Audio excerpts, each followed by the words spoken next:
Hello. Hey, How you doing? I'm pretty good. How are you? I'm tired. Weirdly, very I bet, tired. I bet you are. I didn't go anywhere today, but I'm just Well, two events in a row. yeah. And Oh, the meetings this morning for work too. yeah, yeah, yeah. I did the what was that? That thing about young adults and what is it, virtual stuff? Right. Yeah. It was, at first I was like, why am I doing this? This is like for kids and young adults. But I thought it's kind of good to know what they're doing, like, because maybe one of these days I'll have to do something virtual. No, it's true. I mean, like I don't know what you would want to do, but maybe you'd come up with some sort of Yeah, I mean, presentation of I'm something. I'm becoming a little bit more open to it because it doesn't seem that hard, you know? No. They have to give you like whatever the WebEx account to do it, or they have to make it. It's Right. going to be a Facebook Live event. Yeah, That's a separate thing. For my yeah. reading that I have tomorrow, I don't know if we've successfully made it a Facebook Live event because I'm not sure what decision making goes into that. So, Hmm. so yeah, we have the open mic and this Queen's poet. I don't know if you Audrey DeMola is the feature Oh, tomorrow. She's been okay, around for a while, like Astoria. She worked at Science okay, Sculpture Park and all that. cool. Hey Patricia, can just hang out. I'm just early because making sure everything works. And there's another contestant, Noah, who's very good. He was like preliminarily asking me if he could share the screen like Bill tried to do last night. Oh, right. Yeah, that didn't go so well. I mean, Bill does is all meetings all day. So I was like, what's happening? I like if anyone knows how to do it, it's him, but Yeah, yeah, I yeah, that's too definitely bad. don't. I would have loved to seen his, his screens. They were probably pretty interesting. He sent me his manuscript. He has a manuscript with, I don't know if there's a poet named Bernadette Mayer, and there's people like John Cage who are considered Oh, experimental yeah, sound, images, and text. That he's doing. He has a big manuscript he sent me for that they yeah, asked to see. So yeah. we'll see how it goes. I don't know. Like it's not entirely understandable. Like my mom was like giving me compliments and stuff. She's like, That was "You're really not just because you're my son. You're the best poet your here." your parents were so cute. And they acted like they like knew technology like the back of their hand or something. Like your I mom mean, was they trying. really don't, but they do Zoom meetings all day, and they take classes at like adult learning through the new school, Yeah, or it used to be they through the do. new school, and they've taught some classes on Zoom.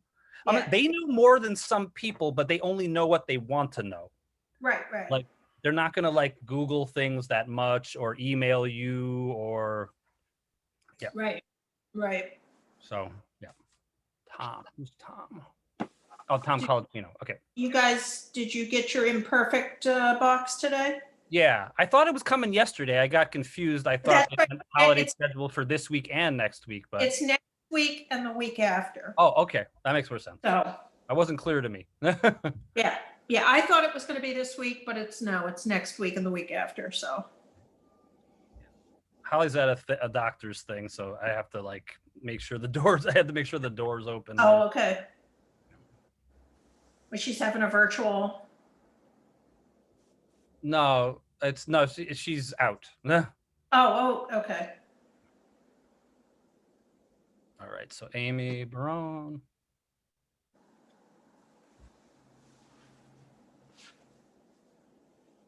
Hi, Micah. Hey Tom, how you doing? All right, man. What's going on? Nothing much. Just tired.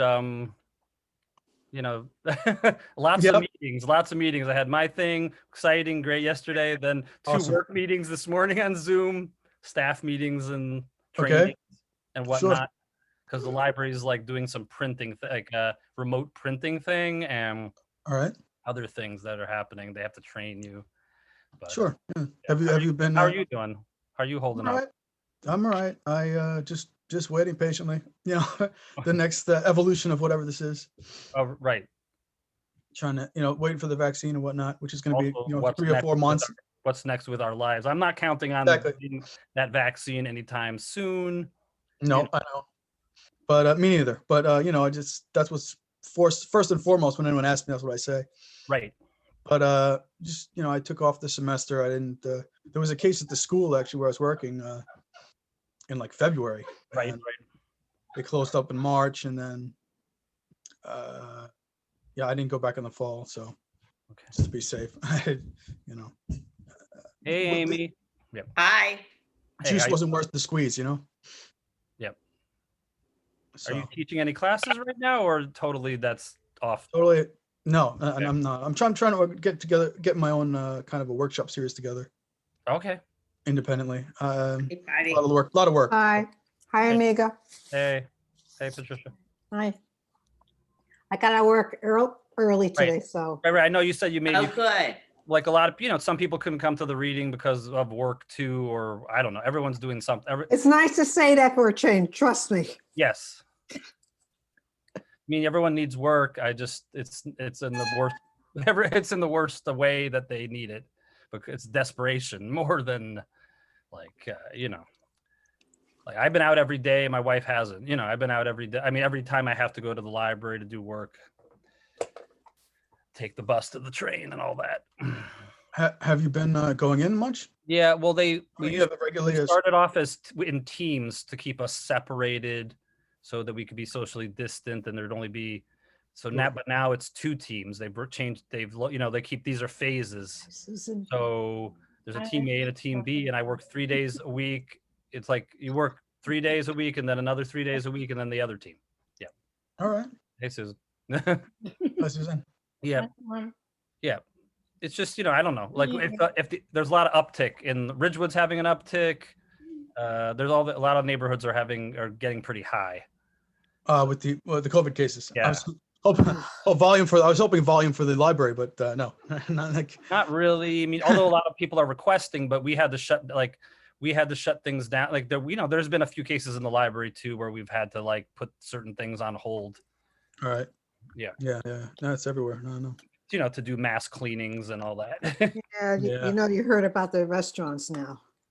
Oh yeah, I no. don't know how the hell they're going to survive. I don't know how. Yeah, the no outdoor dining, right? I mean, this is crazy. Yeah, they can outdoor, but not indoor. Okay, they can do outdoor, but it's gonna be Yeah, snowing. but if it gets cold and snowy, what they're supposed to do? I mean, some of them have heater things I saw, but I don't know. Look like little tents, but can't you get sick? Can't you catch COVID inside those tents? It's Yeah, like it's it's like not. being indoors. It's not a perfect science, of course. No, you could, I think. Yeah. Hey, no, I figured out what I have to do, so I got it. I just have to click on you and change, and it brings up the word more, and then I make you the host. So I Awesome. figured Thank it you. out. Yeah, I figured it out. I appreciate it. Thank you, man. Sure. Bill had some other things I think he had to do before he was able Yeah. to do it. Like he didn't download the document or something. My parents were trying to teach him. It was pretty funny. Acting like they know more than they do, but it's funny. For fun, also, I find Zoom changes like where different selectors are. Right. There's an update that has thrown me off heavily a few times where it's like, oh, that was right here, and now it's gone. Right. So we'll give it a few more minutes and then we'll start the open mic. And our feature, the Maris Hill, is going to pop up sometime, like as we're doing the open mic, she'll pop up, and keep herself on mute, I believe, is what she told me. Okay, Sarah Sarai. Okay, didn't know she was coming. Cool. I mean, she didn't have to go to Staples to get ink to print out a piece. I mean, I don't know. I mean, I like to have printouts. I'm old school like that because it just also then if I don't have to freaking share my screen and have Right, 8 things at once, and because something can go wrong that way. right. Well, I just needed it for work. Not to dispel how the magic works, but I keep my poetry in a grocery bag, which is far more organized than I used to be. So Yeah.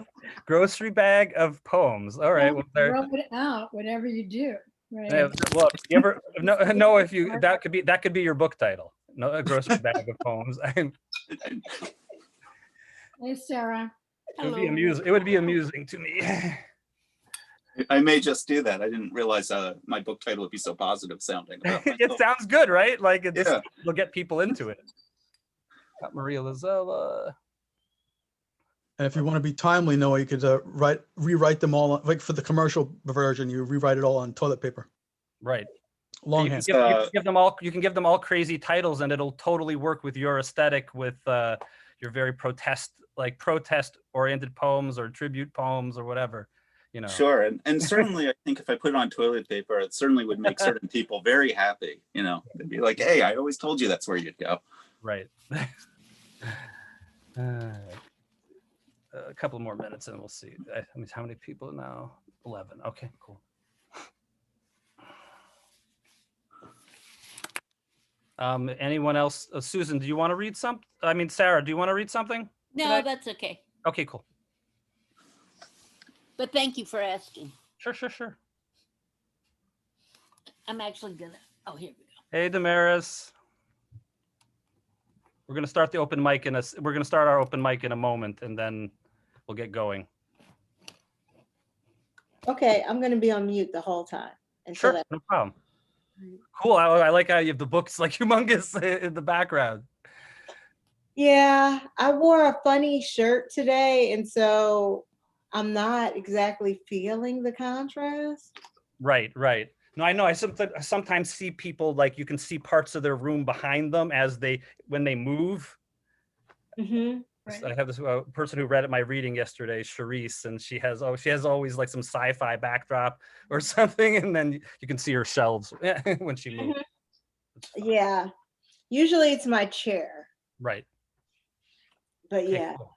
we have to figure out the pattern on pattern thing. How are you? How are you doing? How are you holding up? How's everything over there? It's the end of the semester, and I have a book deadline for December 31st. Oh my God. Okay, another one. Okay. Mm-hmm. Well, you can you can tease that if you want, or I don't know. That's very soon. Yeah. That's very, very soon. Is it with the same press? Bloomsbury? Yeah. Bloomsbury or Bloomsbury? Bloomsbury. Bloomsbury, right. Yeah, J.K. Rowling made this possible. Okay. So thank you, J.K. Rowling, for making everybody buy Harry Potter books. 'Cause now they can take a risk on poetry. That's great. Awesome. Let me see. Yeah. Did someone else come in? No. Okay. All right.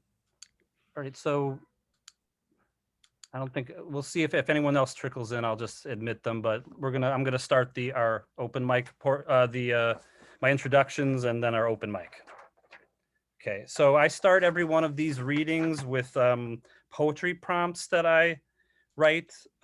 This is sort of in contrast to what I did when I was at the MFA at the New School with David Lehman, and his were very regimented in form, whatever, tercet, sonnet, whatever. And I learned how to do that, but then like ultimately someone at the Iowa Writers Workshop, some teacher I had there, Jane Mead, gave us this book where they broke all the rules. And you would like kind of do what Terrence Hayes does, where he makes up his own forms, or at least skew them somehow. Mhm. Okay, so the first one I'm going to read that I wrote, I write them like the day before, and I send them out to everyone, and that's part of the risk and discovery portion of the reading series. This one's called write a 14-line broken American sonnet using the words lab, rated, breached, blistering, and funny. Call the poem "The Farce Seduces with Its Dirt, but It Is Really Hard." The farce seduces with its dirt, but it is really hard. A fish breached my dreams and blew bubbles in faces, so deep in the mud, in search of buried treasures. Not more rare or omnipresent diseases that demands attention. Standing in front of a microphone, often funny, as it decimates our lives, our country with lies, and not so subtle calls to arms, divisions. The flowers are dying while we are being covered in manure, tested out in the open in their labs, built to experiment that no one sees, not because we are fractured, which we are, but that we are not influencers with the right amount of bribes, dollars. raided yet again by yet another grifter, sifting us like flour until we sink back into our pathetic holes, or comply like obedient zombies? Are you blistering in the intense sun, or wilting like fallen leaves at the nihilism that cannot spell and does not care, asking what is in it for them? So there's that one. Then I did number 2, write a 10-line, 5-word per line poem called The Working Class Artist Has Everything to Fear. The working class artist has everything to fear. Black pants and blue masks on subways, buses, podcasts, naps, as non-essential essentials do lapse. Yawns, hopes not to spawn or be fawned, just compensated, not killed, spilled, defaced, respected as crates are filled, protected, not suspected. Ill wills, sad flasks, not forgotten, claps. We build your flaps, crap. So there's that one. And I like these little short ones. I like these little short ones because they make me write things that I normally wouldn't write. Number 3, I did number 3, write a 12-line poem. Line 8 should be the biggest wonderful world is made of meatloaf and rogues. And line 4, the willow makes itself very comfortable until the weed blows it away. Can the help desk still help me, or have the zealots won? My first principle is the orchard is a sun collective, and hunger should be banned, so there is less grieving. The willow makes itself very comfortable until the weed blows it away. What does by the book mean when we are being cut like diamonds? Are there pieces caught in the wind's branches when we are sleeping, dreaming of self-improvement and much more? The biggest wonderful world is made of meatloaf and rogues, page turners that rattle on about witchcraft and warlocks and snake charmers and con men. Even sleepwalkers believe in the preventable and the bliss of savage appetites, the legends of the night. So that's what I have for this time. And please welcome our first open micer to the Risk of Discovery series, Susan Wyman. Please welcome back Susan Wyman, everyone. So I'm going to say this is a prompt I gave myself unexpectedly. And it's, I'm still working on this piece. It's called Math. I was always bad in math, made me feel like I was less of a person. One of my brothers studied math at MIT and the other became an accountant at Pete Warwick. When I was a kid, my father tutored me in math, but it was hopeless. He couldn't understand that I didn't grasp mathematical concepts. The more he helped me, the more paralyzed I felt, and I couldn't live up to his expectations. Eventually, my parents hired a tutor. My grades improved. I went from a D to a C+. We moved in the middle of 8th grade when I was learning algebra. I never caught up. My family lived in 10 places from 1953 to 1976, birth to college. I attended 3 elementary schools, 3 junior highs, 2 high schools, capped off by 2 colleges. Every time I would receive college catalogs in the mail, I would consider taking a remedial math class. Each time I would dismiss the math fantasy for a class that I would enjoy. Math may not be my strength, but I loved reading and learned to read at an early age. As a child, I read all of Dr. Seuss, Curious George, the Nancy Drew and Laura Ingalls Wilder series, Charlotte's Web, and a number of biographies about famous American men. As a teenager, I remember lying in bed all day and reading Crime and Punishment. In college, I consumed all of Virginia Woolf's novels and essays. I began to write poetry at age 14 to express my feelings of loss and separation.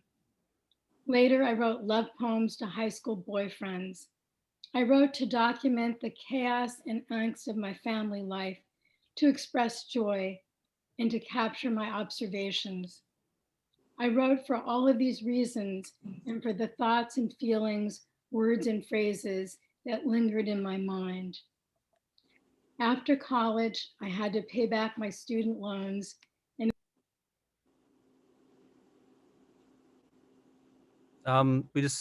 We lost your volume. Okay. After college, I had to pay back my student loans and accepted full-time positions as a paralegal, which I detested, and later administrative jobs in nonprofits and corporations. I struggled with under and unemployment. Occasionally, I received help from my family and checks from the Department of Labor. When I didn't have to work, I lived in a state of anxiety. About 12 years ago, I did occasional freelance administrative jobs and helped a woman organize decades of files and paperwork in a 3-story brownstone. Organizing came naturally to me, and I began to pick up similar jobs. I'm a gig worker, but the government considers me a small business. While I'm good at helping others with businesses, it is not my personal inclination. Plus, there's the math issue. Once I made a mathematical error on TurboTax and was fined by the IRS. Ever since, I asked one of my brothers to review my taxes. Others hire accountants. For years, I saw my life in pieces. It took me more than a decade to understand that a life could be made up of pieces, and that those pieces would equal a whole, and that the whole is greater than the sum of its parts. Thank you. Thank you, Susan.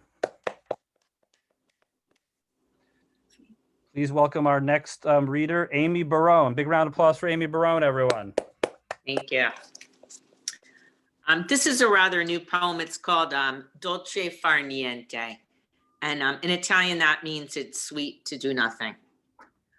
I miss what once was and a little of what followed. My house guest grief returned to Rome. Plague-filled air has cleared. Fear compelled me to do little, and Italian art I'm mastering as I reboot. I breathe out like the trees, join them in search of safety. I shop for food like a star-nosed mole. A magical sky casts spells. On the striped horizon, treetops glow. In the beyond, scientists give a nod to black holes. At their core, time and space dissolve. Christmas lights in Bridgeport still twinkle in reveries. We were happy then, despite the ceiling cracks and moldering beams. Most nights, quarantine dreams intoxicate. So many people I hadn't seen in eons. I honed the power to make ghosts appear. Now it's time to own them, own it. Recharge your smartphone. Freedom's on the line. And I have a short poem. It's a seasonal poem from my second chapbook, Kamikaze Dance. It's called Christmas in West Grove. 2 horses and a donkey frolic in a neighbor's yard. White patches of light speckle the sky. A gusty wind twirls the few trees still wearing green. Silent wintry day in West Grove. No longer pure farmland, not quite the burbs, in historic Brandywine Valley. My eyes do all the walking here as I spend a lazy holiday with cousins and an aunt who's losing her spryness. My once confidant now forgets our conversations from the day before, but I relish the solitary drive each time I head to remnants of family who help thaw the cold on my 4th orphaned Christmas.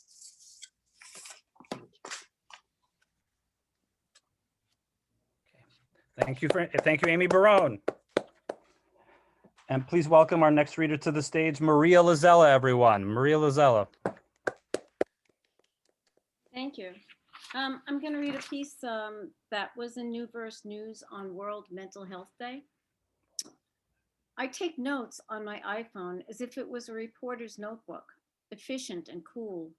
Detached, my voice raises itself to inquire to questions I already know the answers to. Skull filed so many decades ago for future reference. Reams of notes record incidents, calls to 911, a tossed chair, hunger strikes, behavioral issues, they call them. The cinder block, I surmise when he can no longer tolerate the cinder block walls, the fenced-in windows, the odors of bleach and pine sol and alcohol, the wails and wants of other residents looking for a way home. This time I even suggest sedation, but before that, attention. In this pandemic, his thwarted life has shrunk to Lilliputian size. No socializing in the halls, no dance or music classes or current events discussions, no smoking on the deck on cool nights. Just this, a metal framed cot bed with his poppy printed gleeful sheets he received for Christmas to remind him he is special after all, apart from the rest, for he gets company and kisses and snacks and cigars, jeans and peanuts, Irish Spring soap and coconut shampoo. He smells like a tropical breeze, is clean and fresh all day long. He withdraws from the halls to the sounds of Greek language as his blind fingers make love to Alexa, and he mouths the words of a country he dreams of but will never see. I have another short one, but I don't know if you have time. Sure. This is called My Junk. My husband is crazy even in death. I walk into his room to file something and he says, "When are you going to get rid of my junk?" I respond as I often do to such prompts in the dark. First, it's not junk. And guess what? Now it's my junk. He laughs his lunar laugh and he says, "I guess it is." He keeps laughing as I close the door. His cousin says, if Gil is crazy, he's crazy like a fox. If his junk makes you cry for too long, he wants you to get rid of it. If his junk inspires you to greater heights, he wants you to keep it a little while. If his junk is in your way, he wants you to get rid of it. If his junk makes you feel more connected to him, how could he not want that? Thank you. Thank you, Maria Lazella, everyone. Please welcome our next reader, Thomas Colacino. Big round of applause for Thomas, everyone. Hi, good evening. How's everybody? All right, I'd like to do 2 poems. Okay. Yes. So this is dedicated to all us writers and poets and things. The Repugnant Cursor.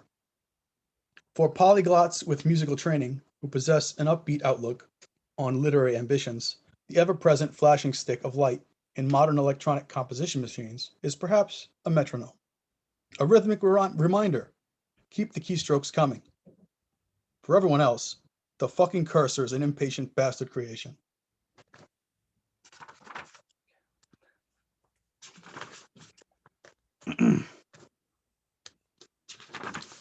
And I'll do one. And this is dedicated to my wife, who's been supporting me and us for this this long expanse of time. My wife wears my shoes. Sandra sticks out her tongue in jest. She's made more money than me today. It doesn't take much for her to do so. She, a waitress at 2 different restaurants, on her feet. I, a freelance poet and author from home, on my ass. Headed out for a meal that she will undoubtedly pay for, she allows me a shred of dignity as I tip the servers. Corralling our house cats, who are constantly seeking an opportunity to escape or the chance to join us, we couldn't say which. My wife fills my shoes in a different way. She doesn't even ask anymore. Pulling back the tongues of my New Balance sneakers, she slips into the red pair and I the blue. Not truly jealous or wholly resentful that she brings home the bacon. I do, however, wish she wouldn't wear out my spare set of shoes. Thank you, Thomas. Please welcome our next reader, John Compton. Is John Compton here today? All right, that does John. Nope. All right.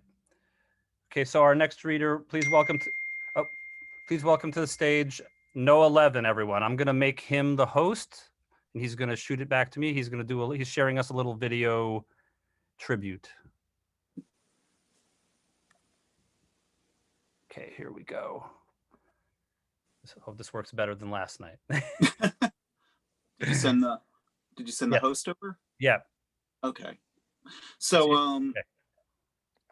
so thank you all. So first of all, before anything, I'm wearing in tribute of Micah's new book. I've got my Morbid Angel shirt on. Oh, wow. So go check out his book, Metal, Heavy. Terrific stuff. And truly anything that starts off with a poem about his guinea pigs and using a title from a Misfits song is worthwhile. So I'm going to do something a little different today. I'm actually not going to read my own poetry. So a friend of mine over this weekend passed away, and he was a terrific, to call him just a poet would be an understatement. Poet, philosopher, artist. He did movie stuff. I mean, really whatever it was, a true lover of life. And I was really blessed to both work with him and also, just get up to poetry hijinks over the years with him. So I want to play a video. Years and years ago, my poetry group that I used to co-run, the Buffalo Readings, he was a part of. He was out on the West Coast, but a long time ago, he was in New York back in the 80s and early 90s. And a long time ago at Buffalo Readings, we were featured on the OUP, the Oxford University Press blog. And I begged him if I could put this video up, which he reluctantly allowed me. But I really love this piece, so I'm going to put this on in his honor. So hopefully this works. I'm going to share my screen.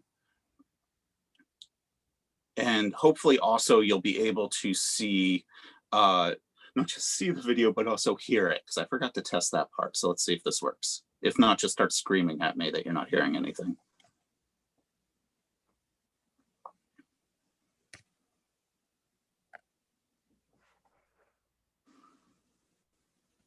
All right.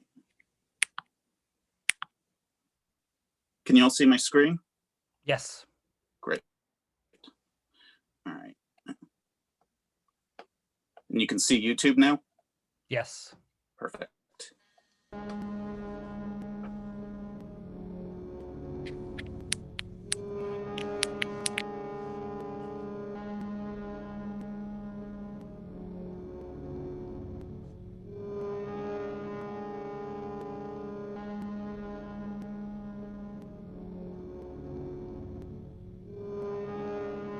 So I fucking worked in the fucking time factory before the dream bomb blew it apart.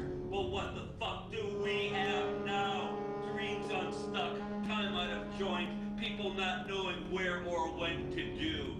I get up in the morning, my clock tick-tock, ringing me awake, then check my watch, double check on the way in, get in my car and drive in at 7:37 exact. Traffic always good along the way. Drive right past the scavengers, out of time, out of place. Get my coffee along the way, and I was punctual. I punched the time clock on the door 5 minutes to 8.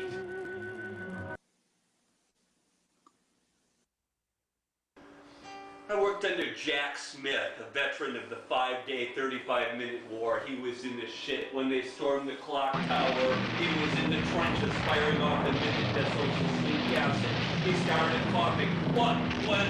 Where? I got the mask on just in time. He kept on firing. You know the story then. We broke down the doors. We fought our way in, up the steps, step by step, and hit the clockworks. The cute, shit, slimy bastards put up a fight, but made it through. Reset their clock. You've heard the story. The last thing Johnny On did, just bleeding in his last minute, he moved the dial back to 35 minutes. He moved it back with his own hands. It was later on the generals. They changed the calendar back to 5 days, but Johnny moved that dial back to on time, our time, the right time. 5 days, 35 minutes, well worth fighting for. So I punched in and worked my ship. The ore came in, bulldozed off the scumlands, round hills, valleys, trees, earth, ponds. We We took it all in by the cartload, by the truckload, by the train load, and into the smelter. It went right nice. I'd catch it out of the corner of my eye once in a while. Not that I stopped working. My hands kept moving. I did not stop, I tell you, but I'd see the sparks fly in the red glowing furnaces and the smoke rising, the big cranes moving down the line, carrying the glowing bars of time. But it's not like time would stop. I kept on moving. I kept on working.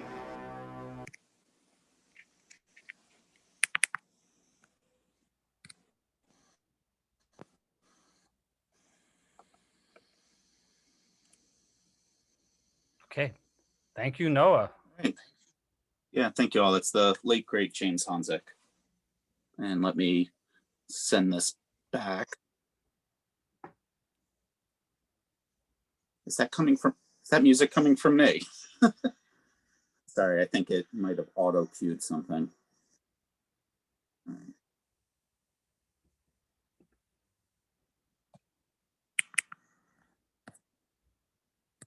Okay, there we go. Thank you. Thank you. Big round of a round of applause for Noah. That was beautiful. Please welcome our next reader, Patricia Kerrigan. Big round of applause for Patricia, everyone.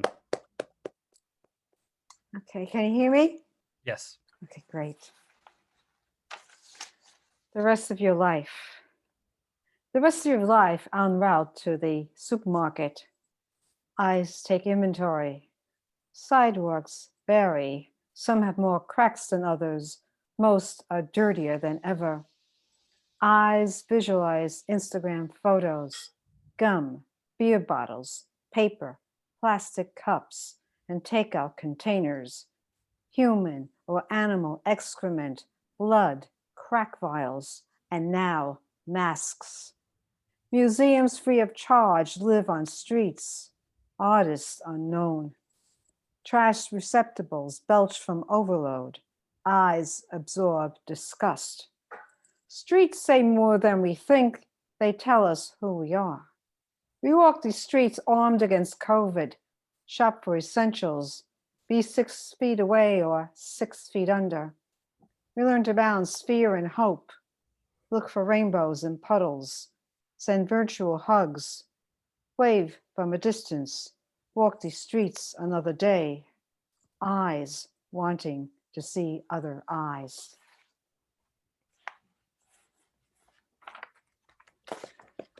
Now how about some cat coo to brighten up the... Okay. I'm gonna repeat them only once. I'm not gonna repeat these guys. Okay. Christmas madness. The cat ignores everyone.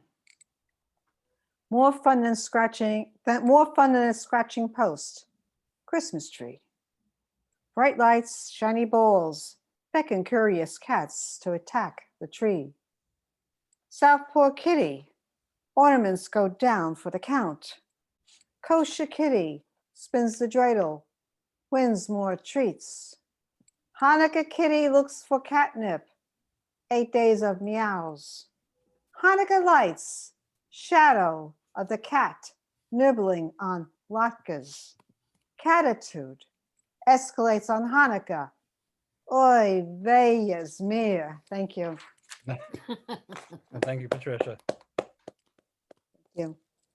And our final reader, unless someone tells me in the next few minutes, for the open mic is Bill McGee. Big round of applause for Bill McGee, everyone. All right, thanks, Micah. And hi to Maria, my former coworker. We worked together at a magazine years ago. I'm just going to read a short section from Half the Child from my novel. And this is a novel about a father and his very young son during a custody and abduction drama, and deals with a subject called parental alienation. It's also set in Queens, the whole novel. And so I thought I'd read a very, excuse me, a very quick section that takes place on the Grand Central Parkway, which most people know. And I also get to use a really foul word, so I'm excited about that. It's my first full day alone with Ben since he returned from Evansville. We're on the widest part of the Grand Central Parkway, heading east with the fairgrounds on our left as we cruise toward the Van Wyck and a trip to the Coney Island Aquarium. Ben's in his perch, strapped into his car seat in the center of the wagon, riding high where I can see his face drooping onto his left shoulder. He's out for a nap with dog in his lap. I'm not sure how to interpret why Ben's been acting so strange the last few days.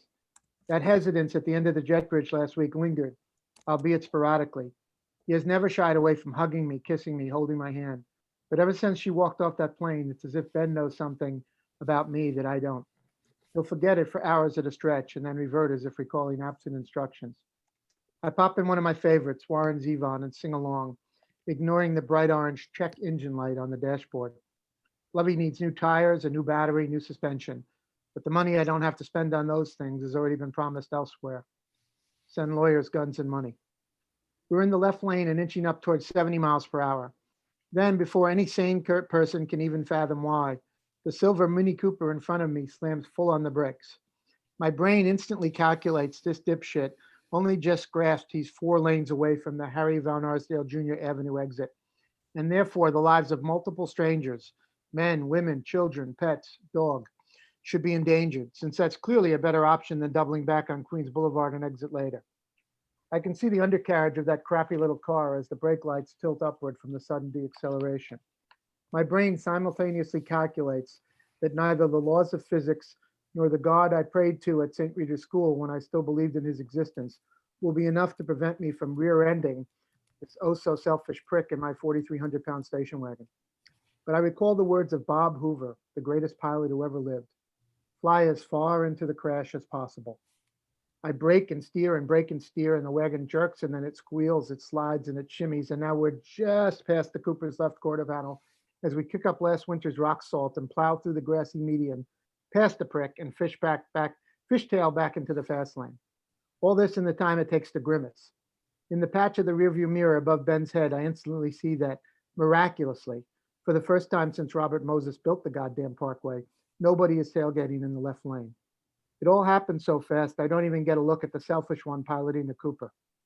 The wagon rights itself as though it's on tracks, and we continue. But the adrenaline, as always, has burst onto the scene, and now it wants to stay. I feel my pulsing vessels and pound the steering wheel with the meat of my palm. Cocksucker, I hiss in fury at what a careless, faceless stranger was prepared to take. And then I hear it. Cocksucker, Ben chimes in. The rear view shows he's more than stirring. He's positively alert. I make my living finding the right words to express myself on a moment's notice during flashes of terror and distress. But for once, I'm vocally challenged and I falter. The lecture about saying bad things won't program itself. Instead, I say what I truly feel. I love you, buddy. For the first time since his return, his smile is genuine. I love you, Daddy. Ben is back. Thank you. Thank you, Bill. Anyone else want to read the open mic before I go into our featured reader? Going once, going twice. All right. So I'm going to introduce our feature. Damaris B. Hill, PhD, is the author of A Bound Woman is a Dangerous Thing, The Incarceration of African-American Women from Harriet Tubman to Sandra Bland, 2020 NAACP Award nominee for Outstanding Literary Work in Poetry. She's also written work called The Fluid Boundaries of Suffrage and Jim Crow, Staking Claims in the American Heartland, Visible Textures. She has a keen interest in the work of Toni Morrison and theories regarding rememory as a philosophy and aesthetic practice. She has studied with writers such as Lucille Clifton, Monifa Love Asante, Natasha Trethway, Nikki Finney, David Rivar, Deborah Willis, and more. Her development as a writer has also been enhanced by the institutional support of the McDowell Colony Vermont Studio Center, Breadloaf Writers Conference, Key West Literary Seminar, Callaloo Literary Writers Workshop, the Institute for Digital Research in the Humanities, the Project on the History of Black Writing, and Watering Hole Poetry, the Furious Flower Poetry Center, and others. Similar to her creative process, Hill's scholarly research is interdisciplinary. Hill is an associate professor of creative writing at the University of Kentucky. You can find her on damarishill.com. Also, you can find her book is with Bloomsbury Press. Please support her and buy her book, wherever you directly from the press, ideally, or from local bookshop. Please give a big risk of discovery round of applause for Damaris Hill, everyone. Hi, everybody. I want to thank you so much for having me here. And you have to forgive that I jumped on the phone a little bit grouchy and like disheveled. It's just the end of the year during a pandemic, and I'm very disheveled. Like I'm still not comfortable. You know, I am gonna probably buy a great gown to watch the inauguration in, but not for New Year's, but just to watch the inauguration. And but you know, other than that, like we're still all like trying to make it through this unprecedented time in our modern history, right? And it's crazy for lots of reasons. And so I write really sad poems, if you guys don't know. We're a lot of poets here. They understand sad poems. I'm pretty emo. But Micah, I also want to thank you for this invitation. We had a great time at the Key West Literary Seminar. Were you in the same workshop as I was? I think you were. I think you were with a friend, Yusuf Komanyaka. I think we somehow ended up hanging out together, and I was with Jane Hirschfield. Oh, okay. That's how it went. Yeah. I wanted to be with Yusuf Komanyaka in a way, but he was very popular. He was very popular. Oh, and he did not like my poems that year. No, I remember that. Yeah, he's a very strict taskmaster, I heard. But I had a funny incident with him when I was going home on one of those small planes where you take it from Key West to some other place first, where some birds got in the... He said something funny that I can't really remember anymore, but some birds got caught in the engine and they had to delay the flight. So we started, I'm a big fan of you. Yeah, he's super funny. He just didn't like my poems that year. And I was like, dang, okay. Ooh, how did I get in this workshop? Wowzers. So you know, we like made it through. I recognize some of the faces here anyway, and this is good. It must be from like other poetry circles, so this is cool. So I usually read poems from the book that are about women that are from those spaces. So Micah read to you an official I guess biography. But what you probably should know about me is I came of age right outside of New York City. So when I was probably 11, my parents moved to Elizabeth, New Jersey, and we lived there until I was a senior in high school. And then they moved to Stamford, Connecticut, which you can imagine I cried for several months after that move. It was very different. I was not prepared. And at that time in the 90s, the mall closed at 7 p.m. Oh my God. Oh my God. Full torture. Cruel and unusual punishment. Right? Cruel and unusual punishment for a 17-year-old girl. So yeah. So in a lot of ways, New York is the place where I'm most comfortable. Particularly when I'm in Manhattan, like I might have my earphones in, but like I'm not even listening to music. I'm listening to language. Like I miss diverse language in my life living in the Midwest. And even when I moved to Baltimore, that was something I missed the most. And I miss what people don't understand about New Yorkers is that New Yorkers and people from that tri-state area are the most loyal people on the planet. And I tell people all the time, New Yorkers don't have time to be polite, but they always have time to extend a helping hand. And if anything happens to you, you are safer in New York than anywhere else. And I feel that in my heart. I've been a beneficiary of that. I've had plenty of flat tires all over the country. Only people to stop and help me are in New York. Everybody else just leaves me, you know? And so I miss that. I miss that sense of community that may happen in a mega metropolitan area, you know, that people don't understand. So I miss all of that. So yeah, if you have my book, you know. If you don't have my book, what you don't know is that I'm a very weird, experimental kind of writer at times. When I met Micah, I was very much into form, and I was in a form for probably like 5 or 6 years. People thought I was going to be a formalist, found a lot of pleasure in form, and then I figured out how to break form, and I haven't gone back. I find an extreme amount of pleasure in like playing with forms. So this book kind of expresses all of that. So the book is entitled A Bound Woman is a Dangerous Thing, but it works on the multiple entendre of bound. Bound, of course, meaning negative things like fettered, incarceration, oppressed, but also the good things that bound means. To spring forward, to be connected with someone that is kin, and to be held in pages. So I'm gonna begin by reading 2 poems from the first chapter. The first chapter of the book is all about being bound to ancestors. And then we'll move to different women like from New York and relative areas in the book. So the first poem I'm going to read you is about my grandmother and about the life we share. What you should know is my grandmother is the only one of her siblings that did not go to college. That was a point of contention for her. She used to walk around the house and say she didn't go to college because she got married, and then just would like scurry off and like give me no context.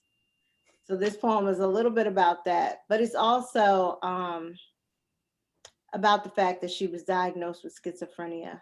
She was a very avid reader. So the poem is entitled Shut Up in My Bones, and much like what Noah showed, there is a remix to Shut Up in My Bones, and it's on my website. So it's a 21st century kind of like film, photo, collage, digital media thing. But Shut Up in My Bones for Harriet Beecher Sproul Hill. I have the racket of anxiety in my jeans. It rivets in ink. Spite this, I leave these marks, this evidence of us undone. In wit's end, it all ferments, and we shape totems of shame from our amusements. The musk of my imagination is as redolent as any untamed woman, and likewise mistaken for mental illness. Perfection is a mask, a perfume in my pulse. I learn to hide what is feared. To be literate is to pen oneself with needles, shape beauty from a fun house mirror. This is how artists learn the craft of display. Call this confession a lie. Look closer. I stub my toe, tightrope walking, the lashes of circus clowns. Only the liberated can see the legacies of bondage stirring beyond the ribbons. I have come to know I am the savory morsel in America's teeth. These words are clawed into the enamel. My face is familiar among the haints. I wear her likeness like a call. See, I had a grandma who could read lightning speeds. Now some Holy Ghost. The best life had for her was this country's secondhand soldier, a loving husband, no room for books and babies at her breast. The sanctified think marriage is a type of reward if you are a second generation out of slavery, color of coffee bean type of woman, and your hair is some black lacquer of unruly licorice that has branches that wave like echoes. Her smile whiter than seashells, her breath the scent of tobacco, as narrow as a Carolina pine with the worry about the rage of white folks. She died gifting me her photos, the only story she would write. At birth, her name becomes my velvet lush heirloom, tufted behind my mother's. It is costly to stay free and appear sane. I am she and an extravagant kind, a shimmy spilling beyond her buttons, the erotic, unbridled, a glimmer riding the golden.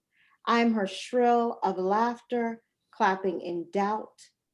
Curiosity is a coy friend, chaos, my alter ego, and I mistook a jagged molar for an ivory tower, and I ain't got the good sense God gave me to rot. So shout out to grandmas. I think grandmas are superheroes. They're awesome.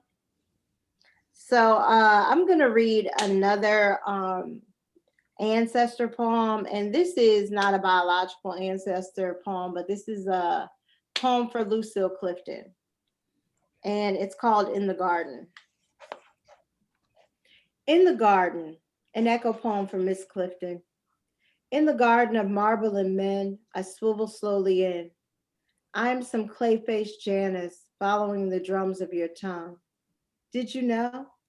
The halls here are prone to echo. God is dead. Yet the walls are greedy for confessions. Your words mirror my truth.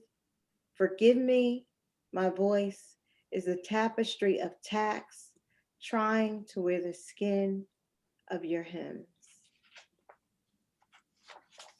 And so let me look and see what other New Yorkers might be in here, or people with ties to New York. That's also important too.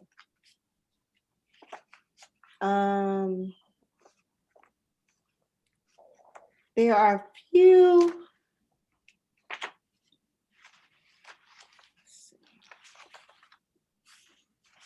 I might come back to that.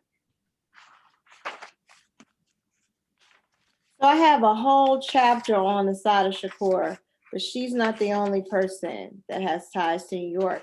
Of course, there's Lucille Clifton, born in lived in Buffalo. Zora Neale Hurston. And so I'll read my Zora Neale Hurston poem. And this is from the part of the book that talks about writing and demarcation. And we think of Zora Neale Hurston, right, as being like this badass writer, right? Like this superhero. And my favorite fact about Zora Neale Hurston is that she used to work for Cape Canaveral when it first opened up. And I think she was an archivist there. Now, could you imagine like how dope it would have been to have Zora Neale Hurston be the anthropologist and archivist if we actually discovered aliens during that time? Like everything. Maybe we did. Yeah, maybe we did. We don't know. Well, we do have a clue because Right. it says on her records she got fired for knowing too much. It actually says that on the archival record. She got fired for knowing too much. Wow. Like she must have been around there cussing them astronauts out. Talking about how silly they may have been for like some of their assumptions about people, right? Despite their knowledge of math and science. Wow. Like I could totally see her be like, look, that is not the book you need. She would have been like the best combination of like a librarian and a church usher whose feet hurt. Like that's how I imagine like Zora Neale Hurston, right? Like just being that type of person. And so, but this is a poem about who Zora might have been when she was younger and less courageous, right? And so this is it. The person you need to know in here, and many of you will know, but Ota Benga. And Ota Benga was like a Black guy in 1910 that was like in the Bronx Zoo, and he was like an actor, but he was on exhibit with the chimps as the missing link between humans and animals, right? And so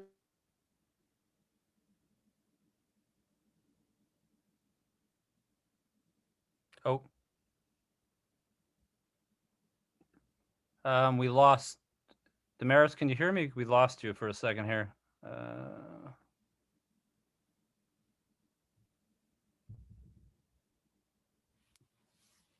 that was Ota Benga. I can hear you. Okay. Can you hear me? Yes. Okay. I don't know why it froze. Let's hope it doesn't do it again. Yes. All right. Zora Neale Hurston. Before the Bronx Zoo, Oda Banga boarded a ship, flipping a fish scale like a coin, the first shiny thing he'd seen since his family was murdered. Leopold's soldier still carries the finger of Banga's daughter in his pocket to ward away evil. Remember him, the man in with the monkeys? Who can forget the way Banga grit his teeth? They resembled claws. Zora reads of him caged in the zoo the same year her mother becomes a ghost. Thick with wet memories, Zora has a hard time keeping still. From Morgan in Baltimore to Howard in the district to Barnard near the Bronx, Banga haunts her.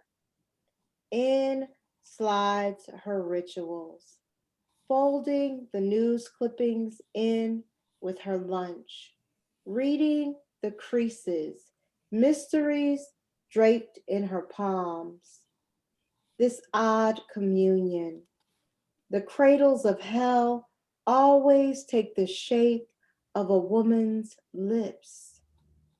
Using a looking glass made from a martini, Madison Grant chases Zora's square jaw. When she whispers about Ann Spencer and the thespian boarder, Banga, Grant's throat burns with curiosities. He considers Zora and all that is alchemy. Is she the prophecy of stones, the fire within the dark sciences he conjures? And if we don't know who Madison Grant is, he is pretty much the father of eugenics and medical racism, and came up with the sciences that the Nazi party in Germany used very efficiently, more efficiently than the US, unfortunately. Yeah. All right. So Claudia Jones, she's also from New York.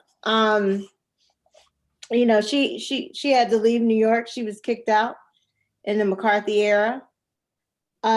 She was a journalist, and she is actually buried left of Karl Marx.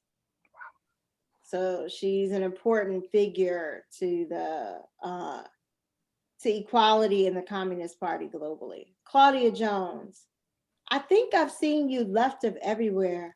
At dawn, when the golden shaves the dark, you are a daughter of nations, seamed, stitched with stars, snarling stripes into ribbons and make marks.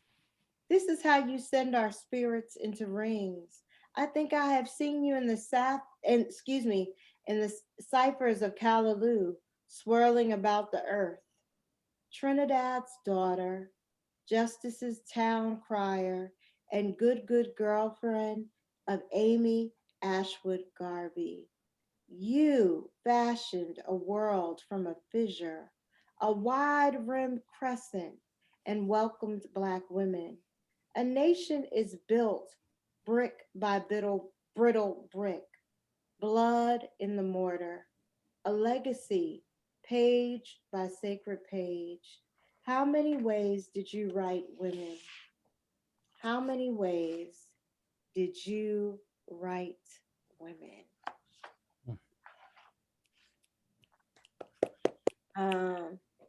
Thanks. I like it too. All right, Eartha Kitt gets it too. I didn't know I had all these New York women in a row. Like I literally have them in a row. So Eartha Kitt, you know, we have to love Eartha Kitt. Born in South Carolina, but the belle of Broadway and Hollywood, right? All right, Eartha Kitt. Do you guys know why Eartha Kitt got in trouble? You guys are grown up, so you know. So Eartha Kitt got invited to the White House by President Johnson's wife.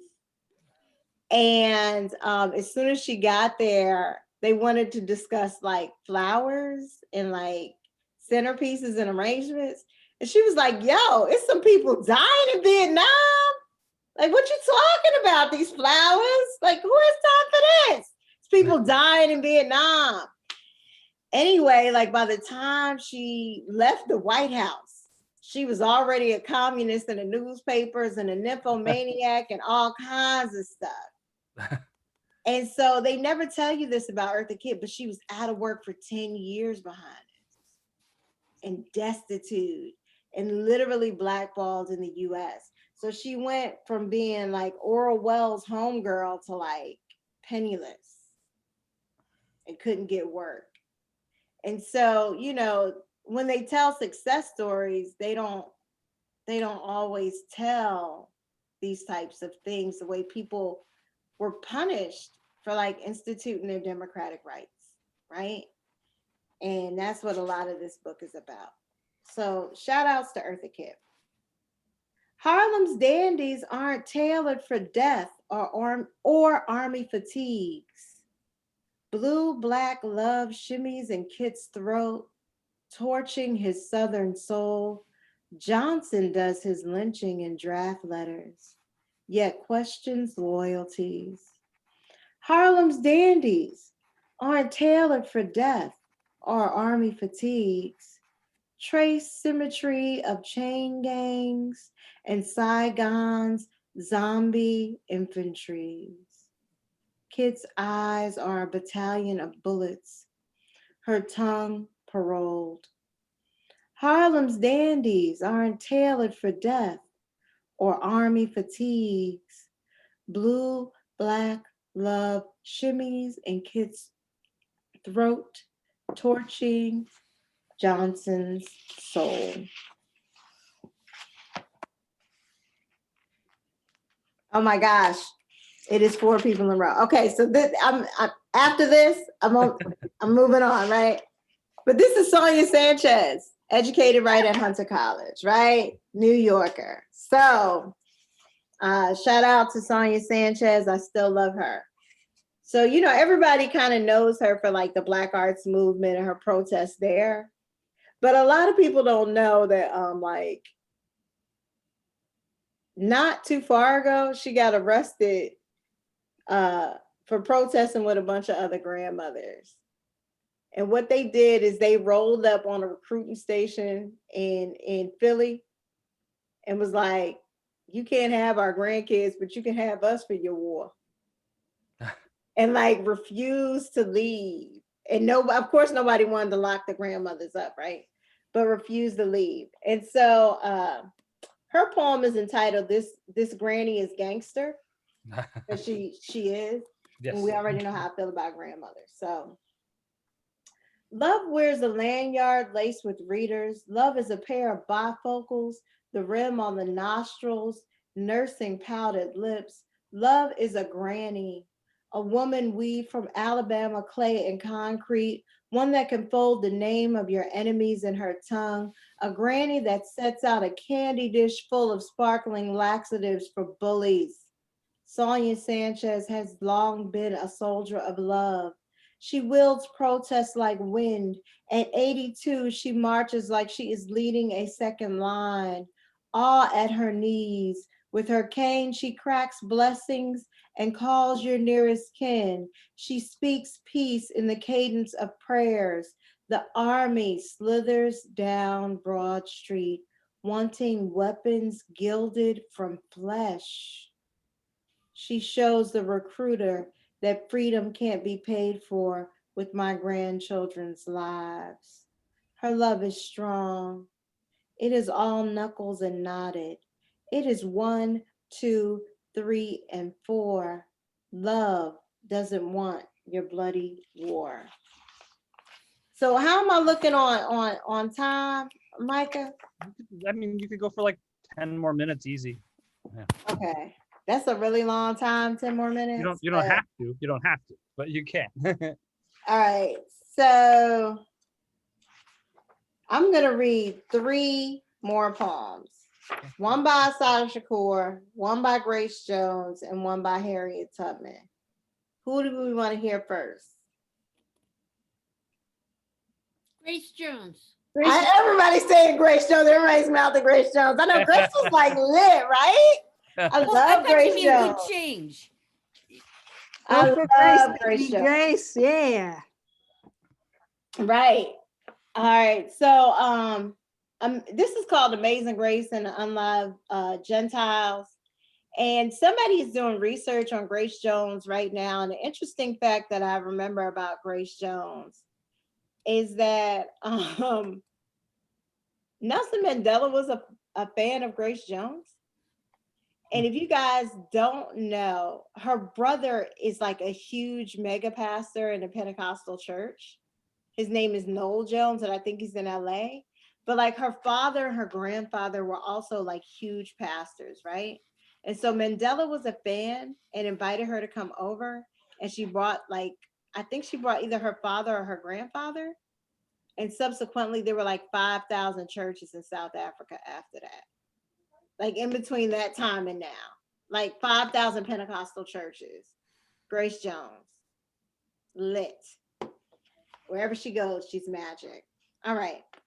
Grace Jones and Unloved Gentiles. So this is a type of play. Oh, let's see if I can do it. A type of poem that plays. So it's like two separate poems, but they can also be read together. Okay. So I'm going to read probably like, I keep disappearing. I know. Stanza 1 and stanza 2, and then I'm going to read them together. Okay. So stanza 1. Your life is one of acrobatics. On the runway, one side white with pleasure. Glamour is picking your teeth. Security is knowing your stiletto. Power pulses through your knees. Make God call your name. Make her believe that you are daughter. Enchant, emblazon, transfix. Disciples, make Adonis hate you. Let everyone with rage. Make Orpheus turn between your hips out of thick until he casts all his mirrors into the garden. Your genitals in your hand, they an adaptation, wearing a tilted hat with fright, the other side soiled deep with a glittered peacock feather, an axe extending from your hips, thrust them. Your nose in the straits with curiosity. Make Aphrodite evil. The second coming. Make Father forget your face of stone, a religion. Paparazzi. Know that Cupid is your crybaby. Jealous. His beautiful boys crawl curiosity. Wear your brother's suits. Spit shards of glass into his ribs. Consecrate unloved Gentiles.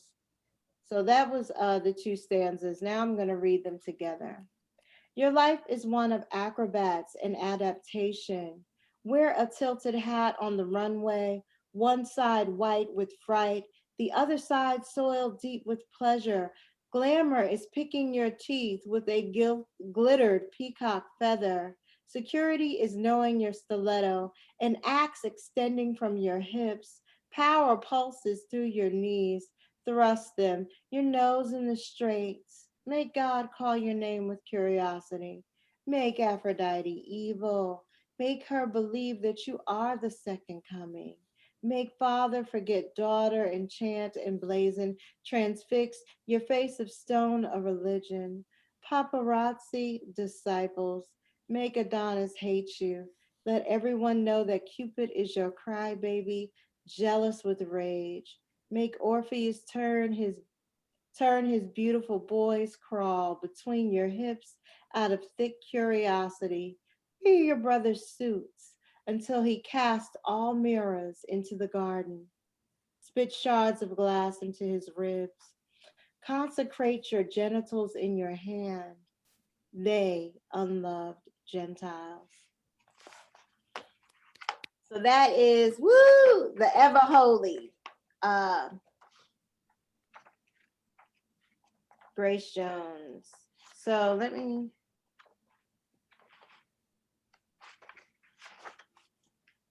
All right. Maybe it's time for Asada. I thought I was going to read some Harriet Tubman, but I'll read one poem for Asada Shakur. And I love that we are grown-ups in this reading, because I don't really have to explain a lot of the nuances in this poem, but for anybody who's not older than me, President Ronald Reagan, y'all know he used to be like the Marlboro Man. He was like an actor. Okay. Like nobody younger than me usually knows that at any of the readings. They only know Ronald Reagan as a president. Okay. So the arms race / the war on drugs, Asada in 1984. Ronald Reagan never converted. He remained an actor. He grinned, said the arms race was over, and pushed a wooden nickel into public school lunch programs. Desperate to caress the sweat of the rainbow, he huffed his knuckles in the clay, a wish for your power. Your aura is a prism, a space where colors refract and bow, obliging your every gesture. He can't forget it. You do the impossible, weave unity in the bands of a crescent. You are his obsession, a black mark of beauty on his neck he calls a cancer, a spade in his eye, an uncalculated risk, splendor glowing beyond streetlights. With your dreadlocks thick and coarse in the voices of children, we will make filaments from your hair. America's most wanted. He musters up a murder, a reason to negotiate. He scales solidarity against your life and divides it by the national debt. Your image becomes the subject of satellites. You're worshipped by every star. Each looms like a lotus flower in your lap.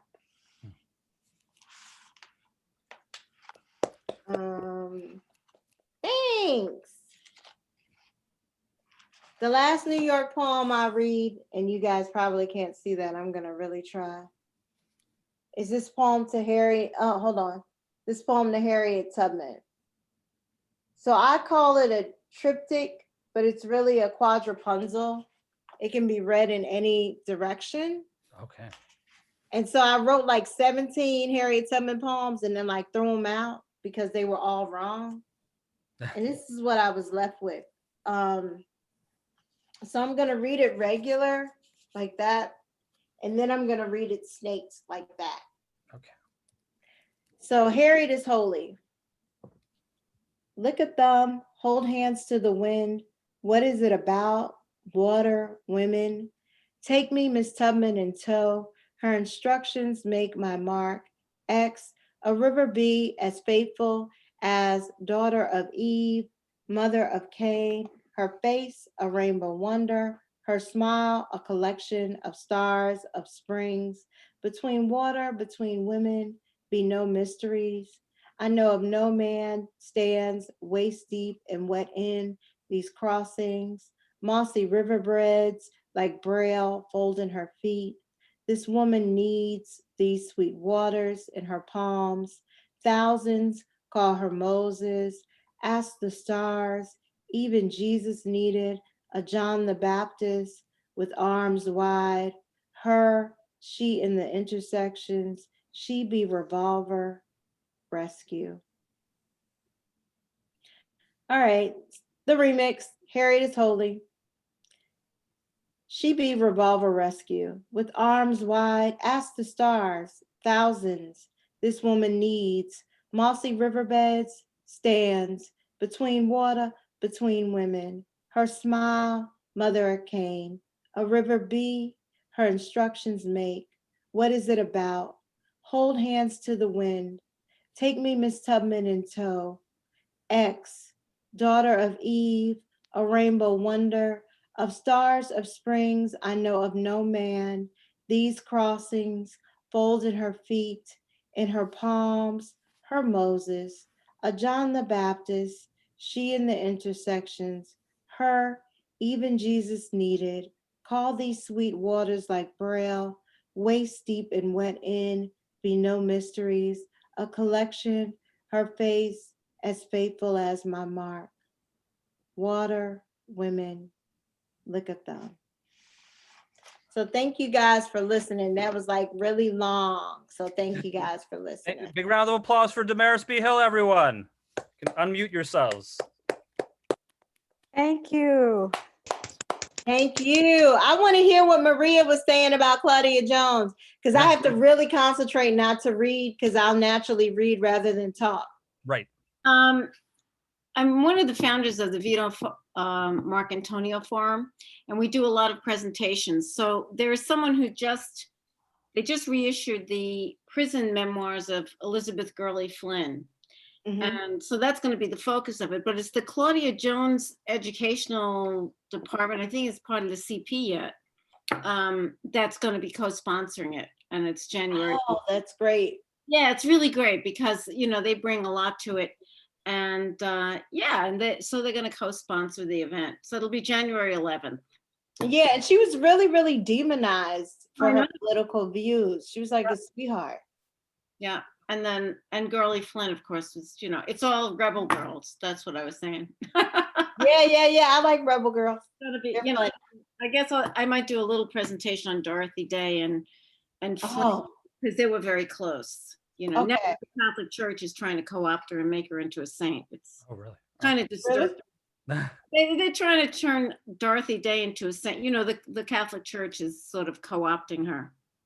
It's a little disturbing, but yeah. You know. Oh God. Yeah, man. She was a Catholic. She was a Catholic, but they hated her when she was alive. Yeah, I know. Right. Isn't that always the way? That is always the way. Yeah. Always the way, man. Usually about Now her. that she can't talk. Wow, she had a lot of good things to say. It has nothing to do with this. No, of course not. Right. And look, it's now she finally learned how to shut up. We can take her in. Make her think. Because she's not harmful. Right. She's not dangerous. She's not dangerous anymore. It's Like the Republican Party, you know, quoting Martin Luther King now, you know.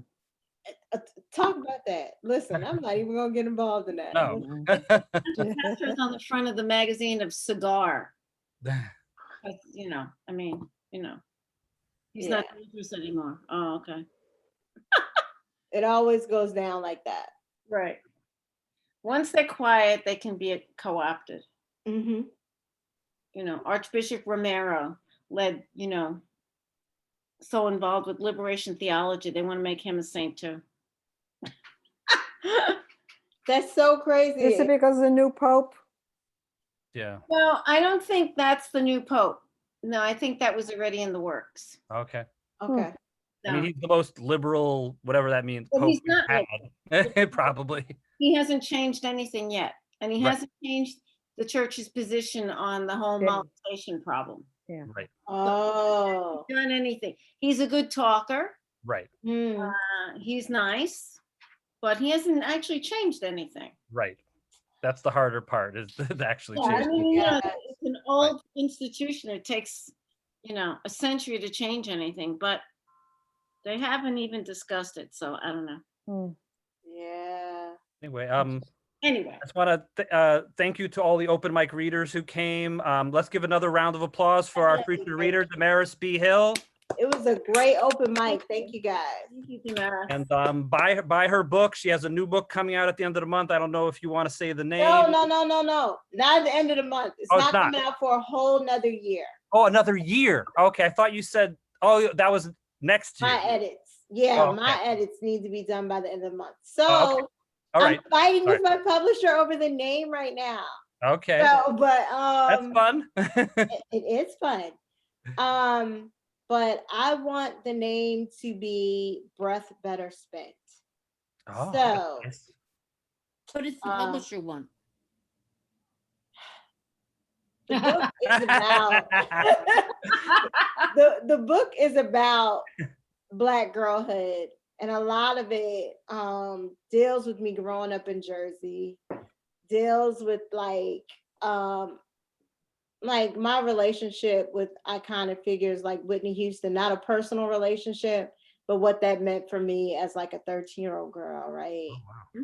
Like really being into Madonna, and then moving from Ohio to New Jersey and finding out about Whitney Houston, and the proximity of Elizabeth to Newark, which is like they're like neighbors, right? And so then like all of this gossip about Whitney that wasn't like mainstream, right? And so those kinds of stories. But she wanted to say something more about Black girlhood. But I think it's too literal. But again, Right. it's like two poets on this whole publisher's roster. So like metaphor is not really allegory, it's not really their thing. So we are still in negotiation. Okay. I have the best editor in the world, but we're still like, hey, and like this has been a fight from the beginning. Like, hey, I don't want to do that. So Yeah, that's not a poetry type title. So right. It is not. No, it's like a textbook sort of. I mean, Right. Exactly. She's like, nobody's gonna know what it's about. I was like, put a subtitle. I don't want to name my book that. Right. Anyway, So, thanks so much for doing this. And I just want to, our next one's January 19th. I'll announce the feature soon. I always end this by saying, this was partly, the name of this series was actually inspired by something that Yusuf Komunyakaa said about writing. I don't have the exact quote anymore.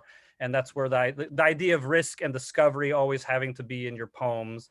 And so I end this series every time with keep risking, keep discovering, keep imagining, keep writing. And I'll see you January 19th at the next one. A day before, I just realized the inauguration. So we can breathe, then we can breathe a slight relief, have slight relief. Anyway. Yes. Can I add one more thing about Yusuf Komunyakaa that he told me the last time I had a workshop with him, like the second time? Yep. It was really good. He said, don't ruin a poem by finishing the poem in the first two lines. Mm-hmm.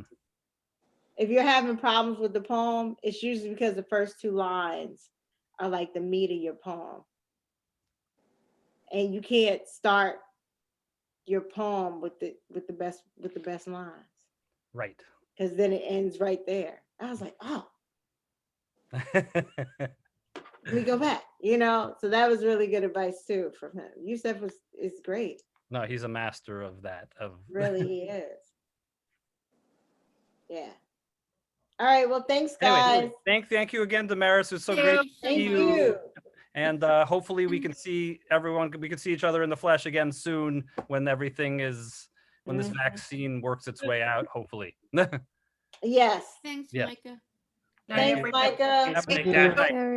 Bye. Thanks, everyone. Bye, Sarah. Bye. Thanks, Noah. Amy. Bye, everybody. Susan. Damaris, Hi, you're Ann. wonderful. Thank you. Micah. Everybody. Thank you, Micah. Bye. Thank you, Maria. No, we're never Damaris. leaving. Bill. Oh, somebody's calling somebody. It's my phone. Perfect timing. I know, right? And she's from Jersey.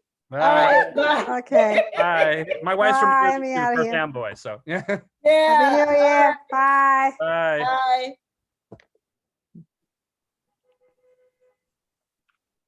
Hold on, let me see.